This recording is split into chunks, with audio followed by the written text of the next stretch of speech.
Tuukka. Two questions, if I might. One save in particular, I wanted to ask you about the Ovechkin between the legs shot. Did that surprise you at all? What did you see there when he released that shot?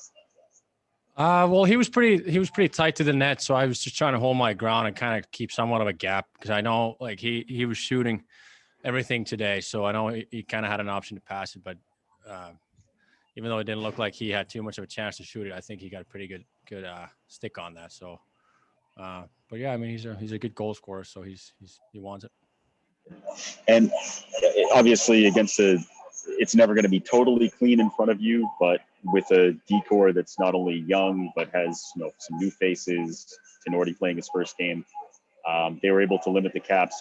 How did you see them keep it relatively clean in front of you for most of the night? Yeah, I think that's something we've been working on. We recognize that we're a good team when we break out pucks out of our zone, either clean or, we don't cause turnovers. So I think whenever we can do that, we kind of one half the battle and then becomes a battle in the neutral zone and, limit those turnovers. But I think, we're improving and we're trying to work on it every day. Thanks.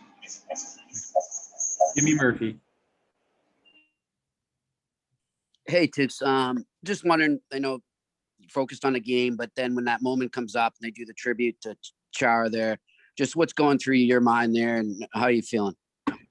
Well, I mean, it sucks that there's no fans in the building, right? Like it kind of, that's half the tribute is, when the fans are there and they're cheering, and I believe he would have gotten a pretty long standing ovation. So, we lived those moments together. It's odd to see him on the other side, but I think personally for me, it wasn't as emotional as it would have been if there was fans in the stands.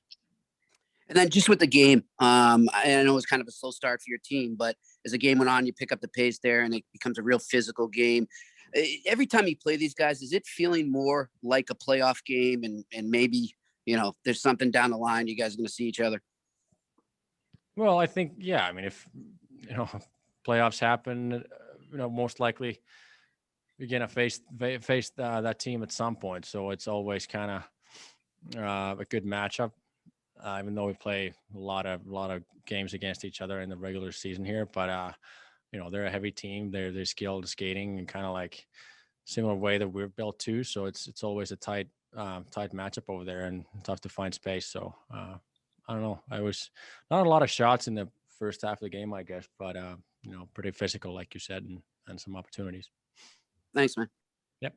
Kevin Paul DuPont. Tuukka, I can only go by the television feed, so I could be wrong here, but it looked like when you made the two pad stack save on Ovechkin, it looked like he said something afterward. And I'm wondering if there, you've seen him all these years. Does he ever talk to you when you stone him?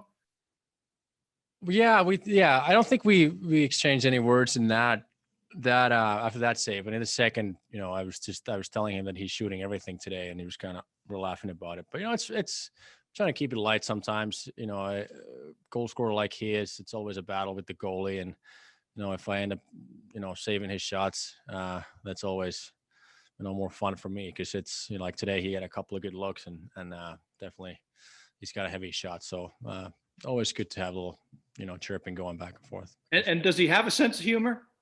Oh, yeah. Yeah. So you can give it to him a little bit. Yeah. I think, we play, like you said, we played a lot of games against each other and even in the national team, the Olympics and whatnot. So yeah, I've seen him in the All-Star game and kind of got to know him a little bit. So I feel comfortable giving him a little chirp here and there. Thank you.